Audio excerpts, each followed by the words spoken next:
Galera, boa noite. Vamos começar a nossa aula hoje de língua portuguesa. Hoje vou fazer a correção do simulado, tá bom? Todas aquelas questões são questões, algumas são de provas antigas da ESA, algumas são embasadas, né, no sentido aí do grau de dificuldade, de tema, de tudo aquilo que a gente já trabalhou. Então hoje a gente vai fazer a correção aí. Já falei para vocês, de modo geral, em língua portuguesa a maioria foi bem, né, tiveram mais acertos aí do que o outro anteriormente e também acertaram mais que a metade, alguns gabaritaram. Eu acredito que ainda não teve ninguém que gabaritou, pelo que eu olhei assim por cima. Estou terminando de fazer o ranking, até amanhã eu já posto tanto o ranking geral como o ranking também de redação, tá bom? Vou escolher as 3 melhores redações com pontuação maior para poder divulgar aí para vocês. Estou terminando de fazer as correções.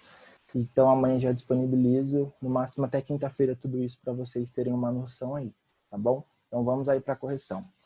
Questão número 1.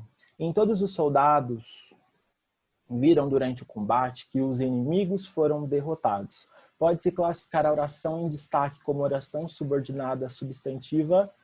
Então aí, se a gente for pegar essa parte da oração, da parte em destaque é o que os inimigos foram derrotados. E aí, qual é a questão? Qual é a letra aí? Marca a letra D, professor. Letra D, objetiva direta. Exatamente, é uma objetiva direta. Todos os soldados viram isso durante o combate, que os inimigos foram derrotados. Quem vê, vê alguma coisa. E isso corresponde a ser uma objetiva direta, tá? Para a gente conseguir analisar um pouquinho dentro dessa questão do período aí da minha oração, aquilo que está falando, leia, coloca essa questão, né? Todos os soldados viram isso, né? Que os inimigos foram derrotados. Então, quando nesse macetinho aí da gente lembrar essa questão aí do isso, a gente já consegue identificar que é uma objetiva direta. Beleza? Número 2. A frase que não apresenta problemas, né, poderia ser mais de uma aí, de regência, levando em consideração a língua escrita é.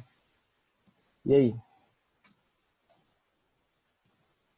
Qual vocês marcaram na número 2? Alguém tem um palpite? Professor, eu marquei a letra C, mas no gabarito disse que estava errado. Sim. Vamos aí então. Mais alguém? Tem algum palpite? Eu errei. Então, trouxe uma correçãozinha aí um pouquinho mais ampla. O cargo a que todos visavam já foi preenchido. Então, seria de correta a letra B. Aí trouxe aí explicadinho, ó. Vamos ver a letra A. A alternativa incorreta A é porque, visto que o verbo preferir, ora, retratando a noção relativa a decidir entre uma ação e outra, requer o uso da preposição a. Dessa forma, retificando-se os termos. Preferiu sair antes a ficar até o fim da peça. Então, estaria incorreta. Vamos para a letra C. Haja visto que o verbo lembrar necessariamente se torna pronominal quando acompanhado de alguma preposição. Assim, retificando o enunciado, temos: lembrou-se de que precisava voltar ao trabalho. Letra D. A alternativa incorreta, dada a ausência da preposição de, partindo do pressuposto de que o verbo dispor se classifica como transitivo e indireto. Então, o correto lá da frase seria: as informações de que dispomos não são suficientes para esclarecer o caso. E seria incorreta, idem ao comentário relacionado à questão anterior. Quando duvidamos, duvidamos de algo. Dessa maneira, não temos dúvida de que ele chegará em breve. Então, em relação aí à letra B, é a minha correta aí em resposta de banca. Alternativa correta, dando que em vista que o verbo visar... Professor, o senhor poderia voltar lá nas alternativas, por favor? Retrata o sentido de almejar, pretendendo requer o uso da preposição a, como apresentado na alternativa. No caso, porque eu vi isso aí como se fosse, por exemplo, pudesse substituir o a que pelo ao qual, entendeu? Entendi. Mas aí... Pode substituir?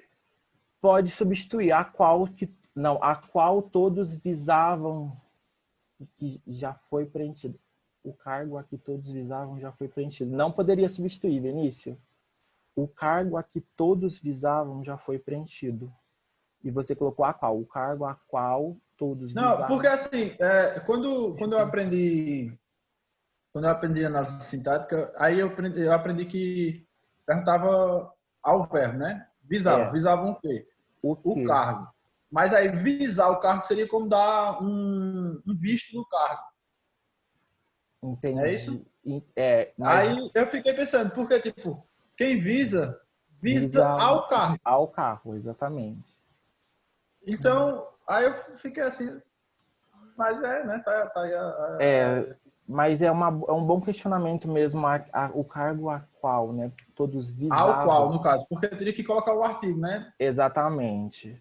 Só que nesse Essa sentido, pode falar. eu errei também. Essa eu errei também, mas eu acho que a preposição do visado acompanha o que ali. O É por isso que tá a certo. que, exatamente. E essa questão de visavam, né? Da questão de visar no sentido de ver, entendeu? Tipo, de preencher Mas aí aí, o cargo a todos.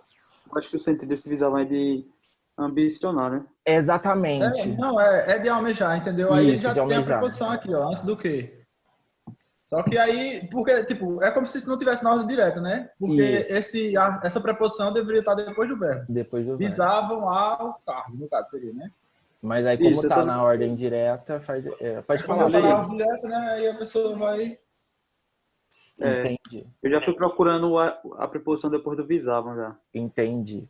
Mas é um bom questionamento aí, mas eu acredito que, pelo que eu estou pensando, Vinícius, nessa questão da regra mesmo, é isso. Mas aí o que demanda na questão aí de banca de certo ou errado? É aquilo que, né, por exemplo, igual a letra D, como você colocou aí, também estaria errada nesse sentido porque não ter a preposição de. Entendeu? Então, dentro aí a que mais encaixa seria a B. Mas depois eu vou sentar com calma, vou refazer essa alternativa B aí porque agora, depois que eu tô lendo de novo, relendo também dá esse sentido aí da questão da ordem direta e do a qual, né, visam ao que. Então, eu vou pensar direitinho e depois a gente discute sobre isso, tá bom? 3. Considerando-se o contexto em que está empregado o período, o restaurante, ao que se disse no jornal. Aí, levantou-se uma só pessoa. A oração destaque pode ser substituída sem prejuízo de sentido ao enunciado por, né? Ao que se disse no jornal pode ser substituída pelo que aí? Eu marquei letra B, professor. Letra B, conforme o B. que disse no jornal. Vamos ver aí a correção. Exatamente, seria correta a letra B, né? Porque é uma oração, né, de circunstância. Então, aquilo que está se expressando lá no trecho, ao que se disse no jornal, é de conformidade. Então, quando a gente utiliza essa questão da circunstância, a gente vai usar conformidade, conforme o que disse no jornal. Então, correto aí a letra B.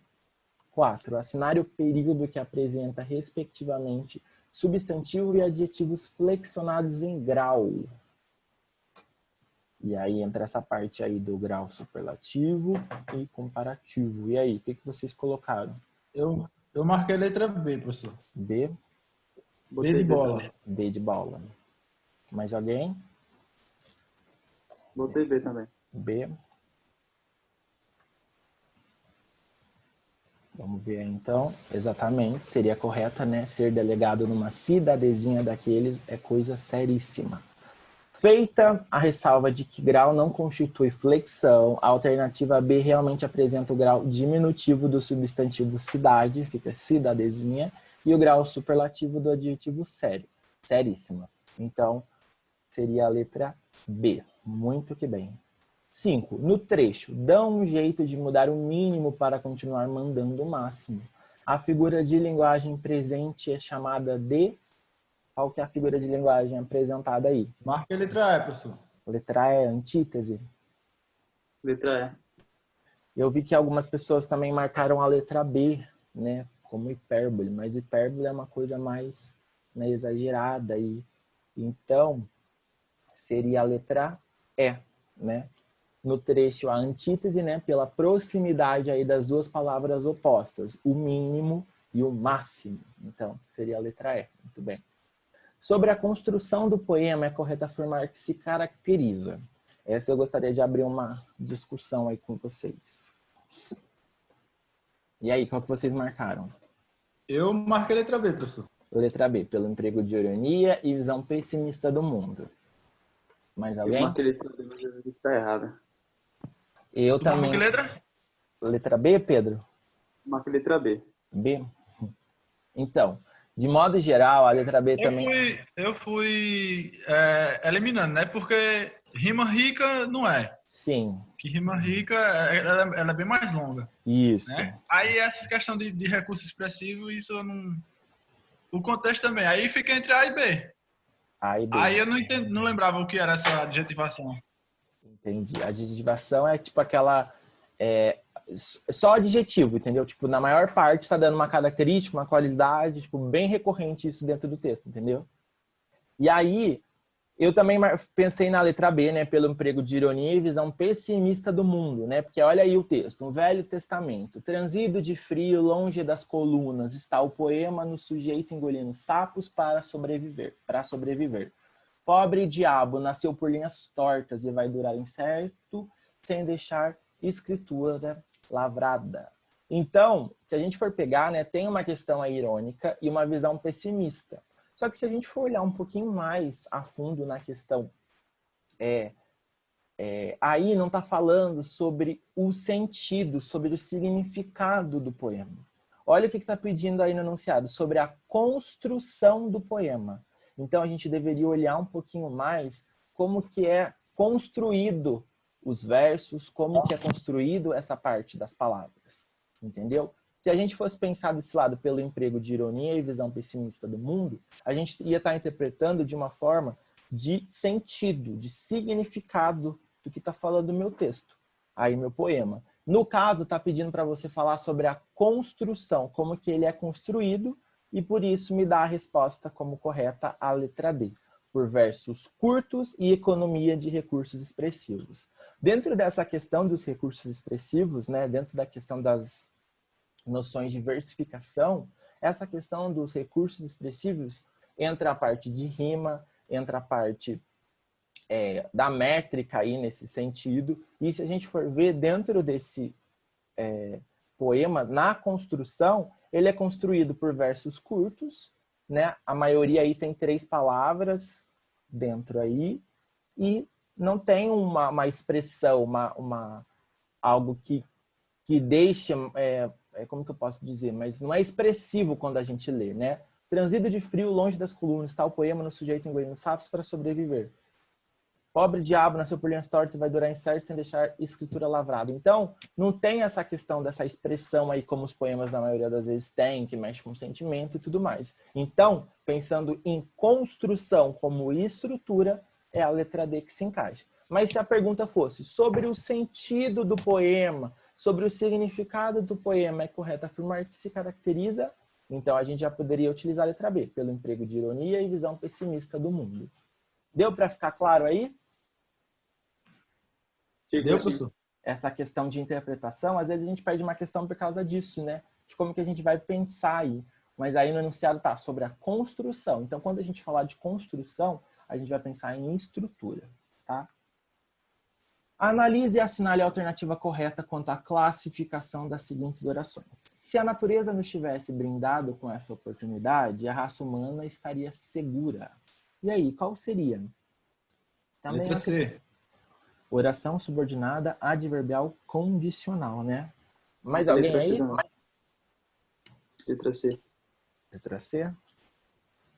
Exatamente. Muito bem, seria a letra C. Se a natureza não estivesse brindado com essa oportunidade, a raça humana estaria segura, né? Se a gente for pensar aí, né? Temos em destaque uma conjunção subordinativa condicional, dando início a uma oração subordinada adverbial condicional, né? O valor semântico expresso é de condição para algo que vai vir a acontecer, né? Se a natureza não estivesse brindado, então é uma condição. Muito bem. 8. Em relação à oração, o momento presente tem a chave para a libertação? Analise os itens abaixo. Deve ter um erro de digitação aí. Tinha o 1, 2 e o 3. Só que lá no Google Forms fica um pouquinho mais difícil da gente colocar, né? Dentro dessa ordem aí. 1. A libertação é objeto direto do verbo ter. O sujeito é o momento presente cujo núcleo é momento. E o 3, sintaticamente, tem a chave para a libertação, classifica-se como predicado da oração. E a minha oração era: o momento presente tem a chave para a libertação. Qual seria a correta aí? Letra C, 2 e 3. 2 e 3. Mais alguém? Marquei C também. C também.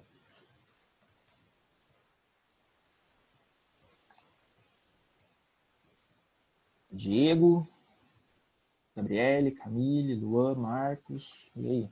Danilo. Estão quietos hoje? Mas então aí, ó, seria a letra... Ai, ó, copiei aí, né? Duplicou o slide, mas seria a letra C como correta. A gente descartaria a primeira aí, né? A libertação é objeto direto do verbo ter, porque o objeto direto do verbo ter é a chave, né? Tem alguma coisa, é a chave. A expressão para a libertação é um complemento nominal do substantivo chave. Chave para alguma coisa. Então, se a gente já descarta aí a 1 como errada, a gente vai só julgar a 2 e a 3. E se a gente for pensar aí no sentido de interpretação das minhas alternativas, 1, se eu descartei, A e B não seria, D também não seria, né? Todos os itens. Aí ficaria entre a C e a E. Mas a 2 e a 3 está de forma aí correta. Então seria a letra C, tá? Esse lance aí que vocês comentam comigo também, no sentido de ir por eliminação, também é uma, né? Às vezes a gente não lembra o conceito, às vezes a gente fica um pouco perdido, mas leia, releia e vá por eliminação, para vocês descobrirem qual é a correta, tá? Esse é um tipo de questão que dá para fazer isso, Leia com atenção o texto a seguir para responder a questão. Aí tinha um texto, né? A presença que as crianças podem nos ensinar. Aí tá falando da questão, né, de todo aquele aprendizado da criança, traz uma reflexão aí, tá. E aí vem a questão. Entre os recursos de expressões usados no texto, verifica-se o predomínio de. E aí, qual vocês marcaram essa? Essa também é uma questão interpretativa. Marquei letra A, professor. Linguagem figurada com a presença de metáfora. Pá. É, porque presença no ensino, né?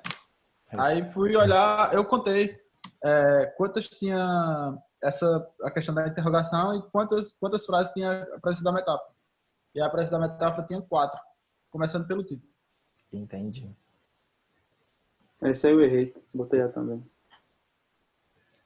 Então, e aí a gente vai ver o que a banca traz. Letra D, subjetividade com verbos e pronomes em primeira pessoa.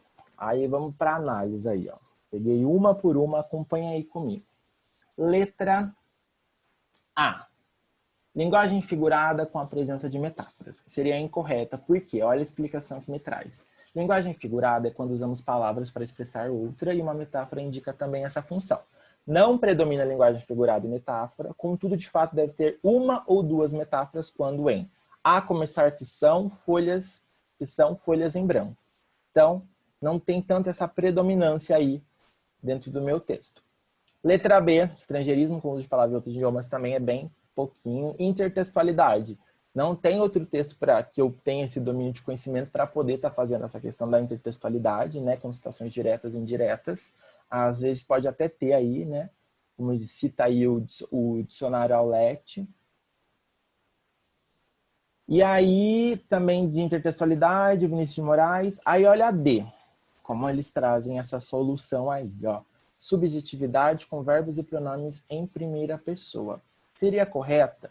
Os verbos em primeira pessoa traz subjetividade, porque a pessoa insere uma opinião dela. Vejamos as vezes que aparecem os verbos. Aí tem aí a linha 7. Aprendemos a internalizar crenças muito duras sobre crianças. Linha 9, nós temos linha 11, que queremos e precisamos. Linha 14, se perdemos a cabeça e gritamos. 17, desaprendemos, nos insistimos, enquanto os ensinamos as regras sociais, enquanto as orientamos. E aí, de modo geral, o que a banca quer? Ela quer, ô Vinícius, isso que você fala de contar, é isso, a gente precisa ver aquilo que predomina mais dentro do meu texto. Isso que você faz foi bom dentro dessa questão, né? Por mais que você tenha contado aí e tenha encontrado a letra A, ela me traz a letra D como correta. Por quê? Porque existe essa predominância dentro do meu texto de primeira pessoa que está trazendo essa subjetividade dentro do meu texto, tá? Então, ela traz a letra D como correta. Às vezes a gente fica um pouco confuso, né? Nesse sentido aí de como que a gente vai estar analisando o meu texto, de como que a gente vai pegar o texto para analisar. Mas a interpretação é isso. Uma chave também para poder entender e poder eliminar é a questão da eliminação, como eu já falei para vocês, né? Mas essa questão para ver o que é mais predominante dentro do meu texto, se a gente encontrar uma questão desse tipo aí, né? Que está falando o que predomina mais. E para isso predomina mais a letra D, essa presença da subjetividade antecipados com os verbos e pronomes em primeira pessoa, tá bom? Essa alternativa eu não interpretei muito bem, não. Ficou um pouco confuso, para ser bem sincero. Porque, tipo, eu achei que fosse primeira pessoa do singular, entendeu? No livro. Uhum. Já foi, quando eu vi que era a primeira pessoa, já fui anulando, já, entendeu? Sim. Eu não li tudo. Entendi. Mas aí, no caso, é a primeira pessoa do plural, né? Isso, e dando esse ar de subjetividade, entendeu? Tipo, daquilo que é e de dar a sua opinião daquilo que tá, mas sempre, né, nas entrelinhas, nunca diretamente, entendeu? E a letra 10 aí, a letra 10, perdão, o número 10, marque a alternativa que apresenta uma oração em que há um objeto indireto. Essa daí eu pensei que vocês iam associar lá com a tirinha do Gatorade lá, sabe? Eu falei, eu vou colocar uma meio que parecida, porque para ver se eles lembram. Eu marquei letra B, professor, nessa daí. Letra D. Tem mais? Porque todos os outros verbos são transitivo direto ou intransitivo. Uhum. Né? A letra C é intransitivo. Letra B também. A letra D também. Aí letra é transitivo. E a letra A também é transitivo. Aí sobrou a letra B. Letra B. E também a gente pode lembrar desse me aí, né? Dê-me a lata de óleo, por favor. Dê o quê? A lata. A quem? A mim. Está se referindo o me aí, ó. Então, quando, né, não lembro aí dessa questão de objeto direto, de intransitivo, lembra aí que essa questão do me aí, né, de quem a lata, a quem tá dando a lata? A mim. Tá correspondendo ao meu verbo me.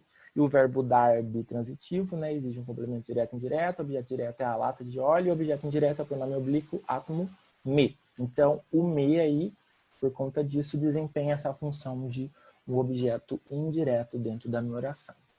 De modo geral, é isso. E aí, vocês acharam tranquilo? Acharam bacana? Eu não achei, não. Não? Não, eu não gostei, não, do meu resultado, não. Tem que melhorar isso aí, porque foi o mesmo resultado da última. Entendi. Da última prova. Entendi. Pelo que eu corrigi no gabarito, eu acertei só 24 questões de novo. Entendi. Mas assim, foi um pouquinho melhor porque eu acertei mais questões de matemática, né? De matemática, eu acertei 6 questões de matemática. Entendi. Mas aí já daria para ter a redação corrigida, né? E aí então, eu confio muito bacana. de redação. Mas agora em agosto a gente vai fazer mais 2 simulados. Eu vou ver aí certinho a data, mando para vocês, porque é treino, né? Porque é bacana a gente ver tudo isso em aula para depois a gente praticar lá no simulado, e já são umas questões mais meio que elaboradas e tudo mais, beleza? Então, de modo geral, a correção é essa. Alguém tem alguma coisa a propor, alguma coisa a contestar aí? Beleza? Lembrando vocês que mandei lá no grupo do WhatsApp a lista de exercícios de fonética, de fonologia, de morfologia, referindo a substantivo e verbo, que a gente trabalhou na aula de ontem. Então, já montei uma lista com 10 questões envolvendo esse assunto, tá? Vou corrigir na próxima segunda-feira antes da aula. E hoje a gente vai continuar sempre dessa mesma linha, ver um pouco da questão de fonologia, depois ver uma parte de morfologia, e vamos fazer exercícios em cima desses temas, sempre seguindo isso durante todas as semanas. Então, não deixem de praticar os exercícios, porque aquilo que a gente está vendo em aula, né? Tudo ali que está vendo em aula é o que vai cair nos exercícios. Então, se tiver alguma dúvida, reveja a aula gravada, faça a aula, né, junto aí com os exercícios, que assim a gente vai fazendo um treino diário aí em relação às questões.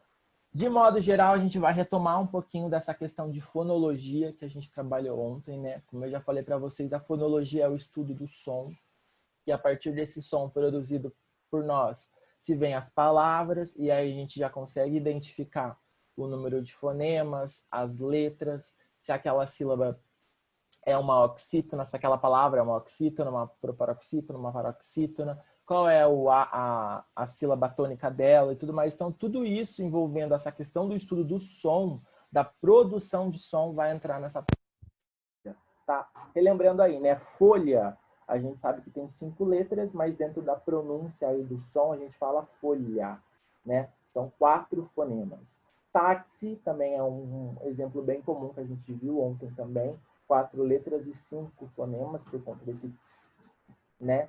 Aí que é o S e o K, nessa palavra táxi. Cheque, 6 letras, né? Cheque e 4 fonemas. Então, dentro dessa questão da fonologia, a gente sabe que as letras é a grafia de como é escrito, e na hora que a gente vai pronunciar, a gente encontra o número de fonemas. E a partir dessa questão da produção de som que a gente identifica outros conceitos aí da fonética dentro das palavras, tá? Hoje eu vou complementar um pouquinho as nossas aulas com dígrafo consonantal, tá? E o encontro consonantal dentro das palavras. Vamos começar com dígrafo consonantal. Olha o conceito. É a presença de 2 letras, então a gente já sabe que são 2 letras, que representam um único som. Então, dentro dessa questão da fonética, na hora que a gente vai produzir o som, falar a palavra, esse encontro dessas 2 letras vai fazer apenas um único som. E alguns dígrafos são inseparáveis, tá? Não conseguem fazer o som sozinho. Aqueles que não devem ficar juntos. Na divisão silábica, temos alguns exemplos aí. Ó. O carro, né? Quando a gente for fazer a separação, é o carro. Se a gente separar o carro, né? O C, o A e o R e o O aí dentro da divisão silábica, o R, os 2 R, né? O som do não vai ter, não tem como fazer um som aí, né, independente. Então, precisa dessas presenças juntas aí dos 2. Pássaro também, né? Pássaro. Abelha, o LH, separados também não tem som sozinho, não consegue produzir um som sozinho aí. E guerrear também, tá? E outra aí que eu lembro vocês também é a questão do G e do U aí, né? Do G aí. Às vezes, o encontro, né, desse G, U, dessas 2 letrinhas juntas dentro da mesma palavra, quando a gente for fazer a separação, ou quando a gente for encontrar o som, não tem como a gente separar, né? Não tem como ficar gue, né? Ou gue. A mesma coisa é com gui, né? Aí a gente só precisa identificar isso aí. No sentido também do gu. O gu já faz, né, outro som. Mas aí quando junta o G, o U e o E, já fica gue, tá? Só para dentro dessa questão do dígrafo consonantal. Aí nós temos o encontro consonantal. O que é o encontro consonantal? É o encontro de 2 ou mais consoantes que se unem sem que haja entre elas uma vogal. Então, desse encontro aí, consonantal, essas duas consoantes, se encontram e não tem nenhuma vogal entre elas. O encontro consonantal ele pode ser classificado imperfeito, quando as consoantes são inseparáveis, né, quando a gente não consegue fazer a divisão silábica, e imperfeito, quando as consoantes devem se separar, tá? E aí nós temos o exemplo, né, perfeito, braço, psicologia e prato. E o imperfeito, ritmo, advogar e cortar. Isso é só para título de conhecimento, para a gente poder lembrar um pouquinho dessa questão dos encontros consonantais, né? Essas 2 consoantes. Dentro da questão de fonologia, cai questões referentes a isso, para identificar o encontro consonantal, para identificar, né, a separação silábica. E quando a gente tem esses conceitos, quando a gente consegue aprender sobre isso, fica mais fácil da gente separar aí, tá? E aí, dentro dessa parte de fonética, de fonologia, produção de som, classificação das palavras, entra uma parte muito importante da língua portuguesa, que é a linguagem, né? A gente fala nessa questão de signos linguísticos, que é um ciclo. Tudo que vai... a língua portuguesa, tudo que a gente vai estudando, ela tem um porquê e vem de outros assuntos até formar. Por exemplo, essa produção de som, por exemplo, é um grande exemplo, porque a gente faz a produção de som, a gente cria as palavras e aí através disso vem a comunicação, vem a linguagem. Então, todo esse processo aí tem um porquê e se deriva até chegar à parte gramatical, à parte sintática, a função dessas palavras, o sentido dessas palavras dentro de cada característica. E quando a gente trabalha dentro dessa questão dos signos linguísticos, observem esse exemplo aí. Ó.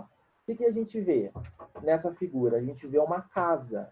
Então, não deixa de ser uma linguagem, né? É uma linguagem aí não verbal, porque não tem a presença de palavras, só que a gente identifica como casa, porque a gente sabe. Acompanhe aí comigo, né? Nesse segundo exemplo aqui, ó, o casa. Aqui a gente tem na forma fonológica como é escrita essa palavra, ó, casa. Imagem sensorial, ora representada por meio de letras, assim sendo temos o objeto casa, representada propriamente dito. E por isso dizer, resta-nos considerar que estamos falando exatamente do significante. Ambas são a mesma coisa, só que dentro dessa questão de linguagem, dentro dessa questão de interpretação, elas estão sendo colocadas diferentes. E aí, ó, vamos entender um pouquinho do significado de casa. Moradia, a qual equivale a um espaço construído pelo ser humano, cuja função é abrigá-lo e protegê-lo, em todos os sentidos. Tal pressuposto nos conduz à noção de significado, remetendo-nos, como já dito, a uma imagem mental. Então, vocês estão vendo que dentro dessa questão da linguagem, dessa questão, né, da produção de som, da produção da palavra casa, da grafia da palavra casa, da escrita, e a gente consegue remeter à imagem que se fala sobre isso que eu estou me referindo nesses dois conceitos, tanto nessa questão fonológica da produção de som, como na grafia escrito casa com K, né? E aí também tem um significado. Então, dentro disso, tudo isso nós chamamos de signos linguísticos. E o que é? A gente se encontra, né? Se encontra em conceitos diferentes, mas estou falando da mesma coisa, tá? Então, a gente sabe que aqui é um texto não verbal, né? Não deixa de ser um texto, não deixa de ser uma coisa comunicativa para você entender que é uma casa. Aqui a gente pega da parte da fonética, a escrita para produção de som, né? Casa. E aqui a gente tem um significado. Então, os três se referem apenas a uma coisa, o conceito de casa, em três sentidos diferentes. E aí, temos esse ciclo aí, né, de linguagem, voltando para a comunicação, que entra a parte das variedades linguísticas, que a gente já trabalhou também, que vem essa parte de regionalismo, que vem as gírias, que, né, envolve toda essa questão da nossa fala, e aí a gente entra nessa parte de textos verbais, não verbais, e textos verbais e não verbais, que também chamamos de textos mistos. Então, a gente pode acompanhar aí, né, que essas setas, elas se interligam tudo dentro dessa questão da linguagem. Então, tudo se deriva, tudo tem um significado, tudo tem um conceito, tá? E dentro dessa questão também das variedades linguísticas, já falei para vocês, né, que muitas vezes a gente encontra termos, outras palavras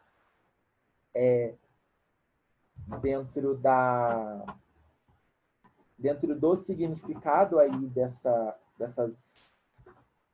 desses termos ou desses outras coisas que a gente chama regionalismo, que cada região tem uma palavra ou tem algo, um linguajar diferente de falar. Então, a gente pode entender que isso entra dentro dessa questão da comunicação e da linguagem, né? Tudo aquilo que eu consigo passar para o outro consegue entender, eu vou chamar de linguagem. Diego, você fala que o anagrama entra nessa classificação? Entra sim, né? Porque dentro dessa questão do anagrama aí, são palavras que formam outras palavras, é nesse sentido que você está falando? Então, entra sim, né? Não deixa de ser uma comunicação, não deixa de ser uma linguagem, aquilo que a outra pessoa vai entender, beleza? Retomando, essa questão do texto verbal, é proibido formar nesse local, então a gente consegue identificar aí o texto verbal, né? Naquela escrita, aquilo que está escrito, a gente identifica como um texto que está verbalizando, né? Com a presença de letras. Outro exemplo clássico, texto não verbal, aí só temos a imagem, né? Só temos a figura aí, né? Também podemos, se a gente for pegar um estudo mais aprofundado, tem essa questão das cores, para a gente conseguir identificar, né, no nosso visual, dessa questão, né, de visualizar melhor, entender os sentidos, entra um pouco da questão da semiótica e tudo mais. Então, a gente sabe que o vermelho é como se fosse um pare, né, um stop aí, e desta forma a gente sabe que não é para fumar, né? Tem o desenho aí do cigarro, então... E não tem nada escrito, mas quando a gente bate o olho, a gente já consegue identificar o que está falando. Isso acontece com, né, com as placas de trânsito, com algumas outras... Os emojis também, entra muito nessa questão da comunicação não verbal, né? Porque cada emoji lá tem uma significação, quer passar alguma coisa.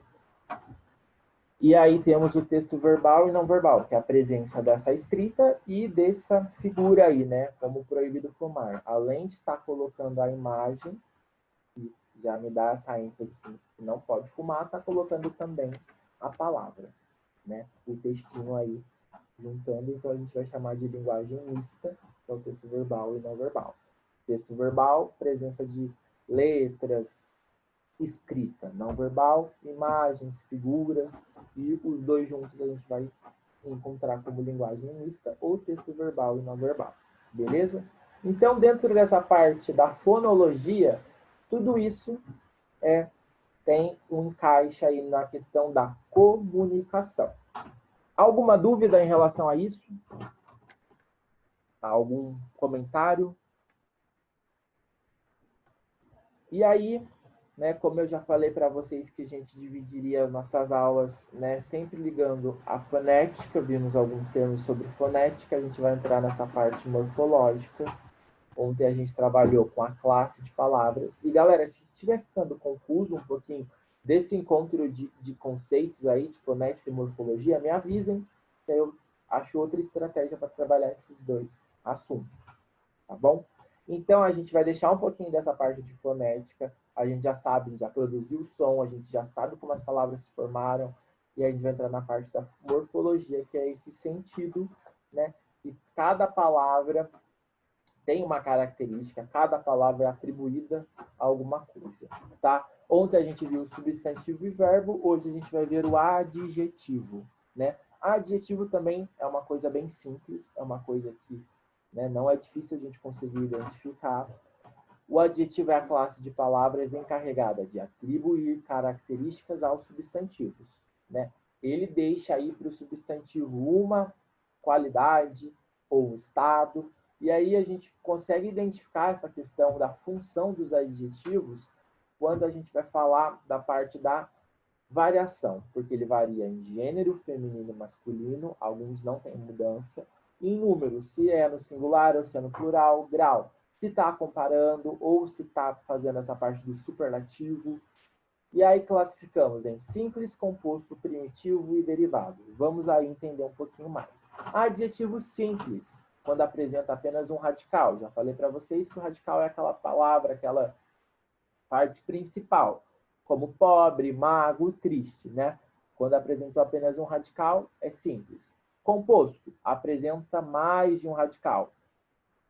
Luso brasileiro, super interessante, né?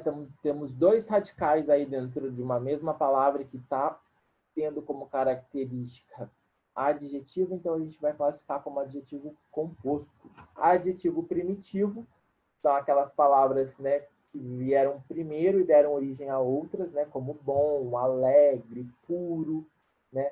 O bom é bondoso, alegre. Alegria, né, puro, pureza, então são palavras primitivas que deram classificações a outras palavras que também se classificam como adjetivo. E o adjetivo derivado, palavras que derivam de substantivos ou verbos, né? Como a palavra aí, né, escultor, aí vem esculpir, formoso, formosura, tá? Bem bacana, bem simples da gente conseguir identificar aí. E aí a gente vai entrar nessa parte das variações do meu adjetivo, né? Os adjetivos, eles variam em gênero, masculino ou feminino. Nós podemos encontrar adjetivos uniformes, que apresentam apenas uma forma para os dois, tanto para o masculino como para o feminino, né? Como a palavra, como o adjetivo aí feliz, né? Ela está feliz, ele está feliz. Não tem essa mudança, então nós vamos chamar de adjetivos uniformes, que servem para os dois gêneros. Adjetivos biformes, né? Aí dentro dessa questão, dessa variação da identificação, conforme o gênero aí, seja masculino ou feminino, né? Carinhoso ou carinhosa, tá? Grau dos adjetivos. Dentro dessa questão de grau, nós temos o grau comparativo e o superlativo. O comparativo é quando você está fazendo a comparação, né? Como o próprio nome diz, comparando aí as qualidades. Superlativo, quando você quer dar uma intensidade, né? Quando você quer intensificar essas qualidades aí para o meu sujeito, né? Ou para o meu substantivo também.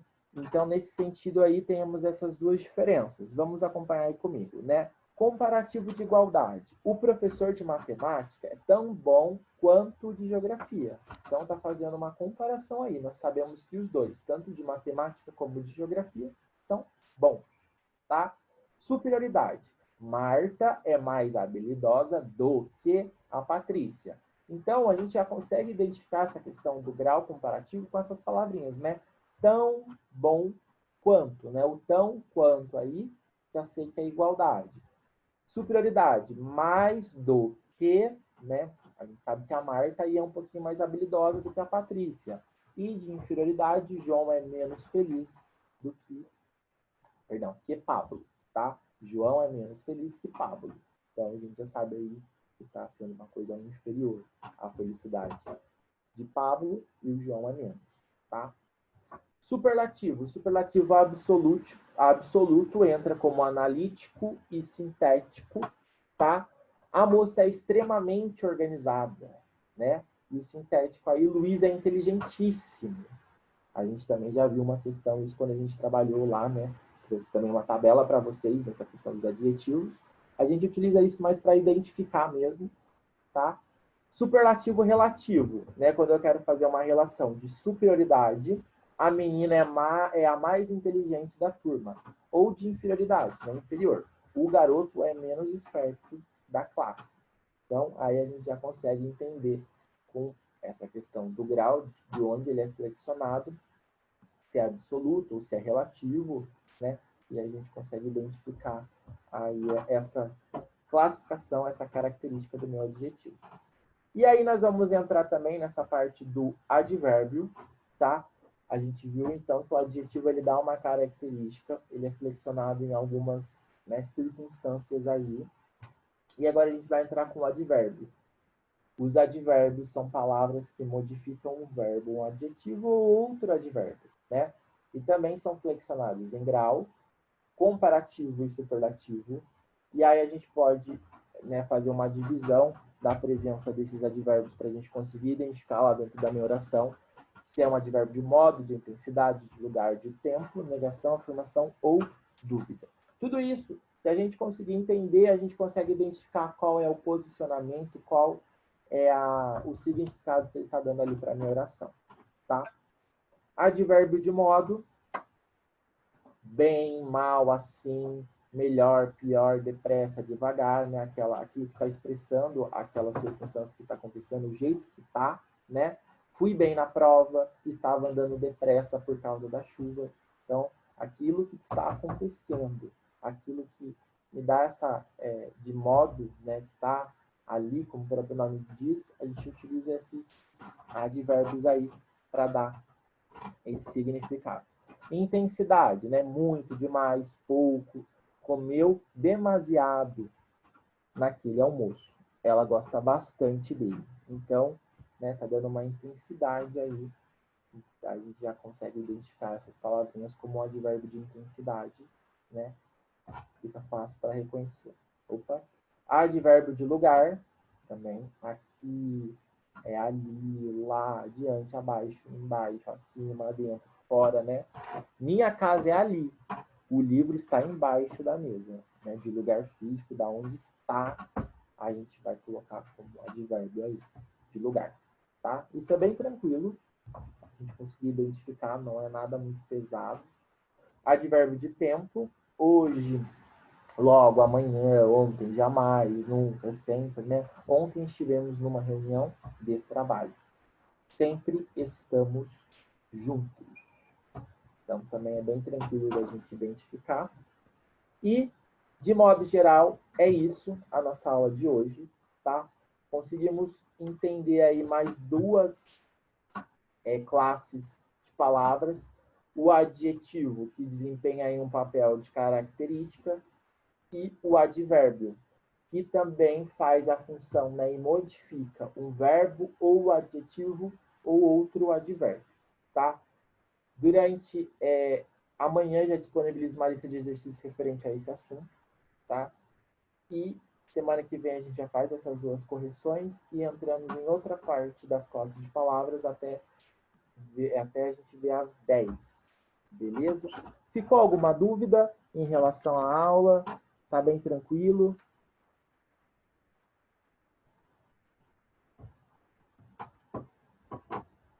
Sim?